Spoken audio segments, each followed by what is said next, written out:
Assalamualaikum warahmatullahi wabarakatuh, sahabat muslim dimanapun berada. Semoga selalu dalam keadaan sehat, selalu dalam keadaan beruntung, dan dijauhkan dari segala mara bahaya. Serta bagi sahabat muslim yang saat ini sedang sakit, semoga segera disembuhkan oleh Yang Maha Kuasa dan senantiasa diberikan petunjuk ke jalan yang lurus. Wahai sahabat muslimku semua, semoga dalam kesempatan kali ini kita saling silaturahmi dan saling berbagi kebaikan-kebaikan, dan semoga menjadi amal ibadah untuk kita semua sampai di akhirat kelak. Dan buat teman-teman yang berkenan memberikan dukungannya kepada channel ini, silahkan dibantu support dengan tekan tombol like-nya. Wahai sahabatku semua, di dalam kisah kali ini kita mengangkat ada seorang yang ahli ibadah yang telah mendapatkan petunjuk untuk segera berangkat pergi haji karena dia mendapati rezeki yang luar biasa. Salah satu tanah yang ia miliki ternyata laku terjual sekitar beberapa miliar harganya, dan pada waktu itu orang tua tersebut bernazar kepada sang anaknya disampaikan untuk ketika tanah itu laku, maka ajaklah seseorang yang ada di ujung kampung, di mana orang tersebut adalah salah satu orang yang hidupnya terlihat miskin, namun kehidupannya sangat jauh dari agama. Orang tua itu tak lama meninggal dunia setelah berwasiat kepada anaknya. Anaknya pun heran mengapa orang tuanya itu menyuruh dirinya untuk pergi mendatangi seorang yang jauh dari agama dan hidupnya miskin, akan tetapi diajak untuk pergi berhaji bersamanya. Anak itu pun bingung dan sehingga bertanya-tanya dalam hatinya. Namun karena menunaikan amanah dari almarhumah orang tuanya yang telah meninggal dunia, dan setelah menerima uang miliaran rupiah dari hasil penjualan tanah tersebut, maka si anak itu pun bergegas menemui seorang miskin yang ada di ujung kampung. Dan benar saja, ternyata setelah ditemui keadaannya memang terlihat sangat biasa-biasa saja, dan tidak ada terlihat seperti orang yang dekat dengan ilmu agama. Bahkan hampir setiap waktu dia perhatikan tidak pernah melaksanakan sholat seperti yang dilakukannya yang senantiasa berjamaah di masjid.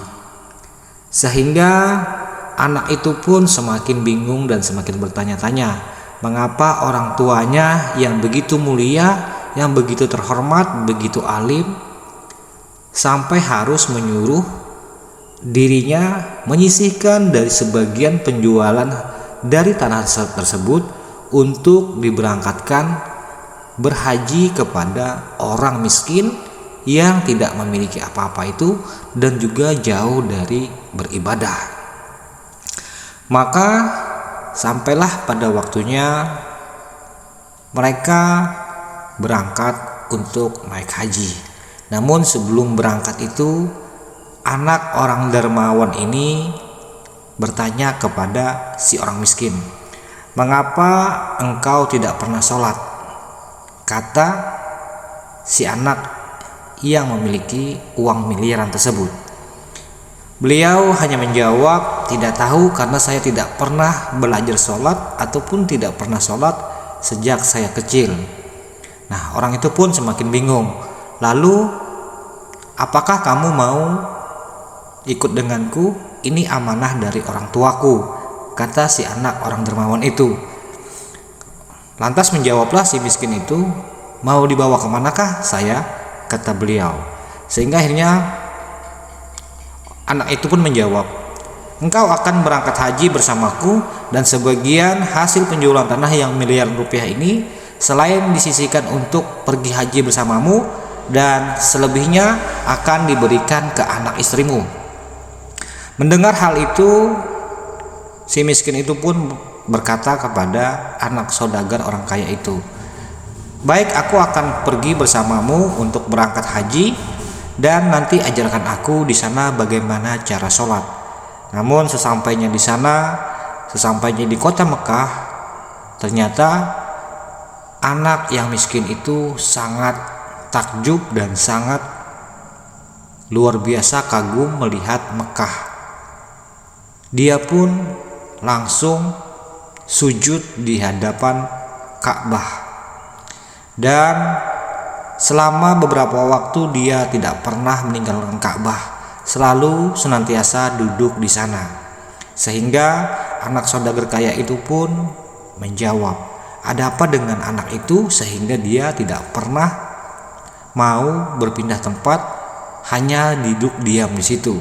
Sampai pada akhirnya ternyata tepat pada setelah sholat subuh, ternyata si miskin itu dia meninggal dunia di dalam keadaan bersujud di hadapan Ka'bah. Jadi sahabatku semua, ternyata si miskin itu meninggal dunia di dalam keadaan bersujud. Temannya tadi, anak orang kaya tersebut, lalu memanggil orang-orang yang ada di sana untuk membantu mengkondisikan jenazah yang sedang meninggal dalam keadaan bersujud di kota Mekah.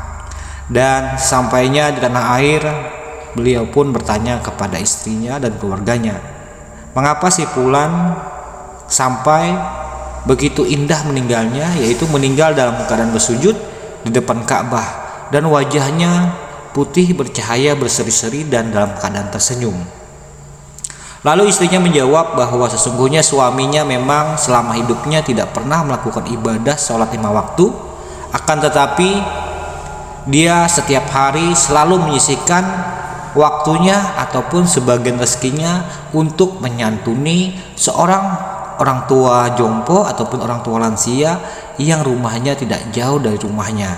Dan setiap kali dia memberikan sesuatu kepada orang tua itu selalu berucap, semoga kamu husnul khotimah, semoga kamu husnul khotimah, semoga kamu husnul khotimah. Orang tua itu ternyata setiap waktu mendoakan dia yang sering senantiasa membantu, memberikan sebagian rezekinya, sebagian tenaganya untuk diberikan kepada nenek tua tersebut.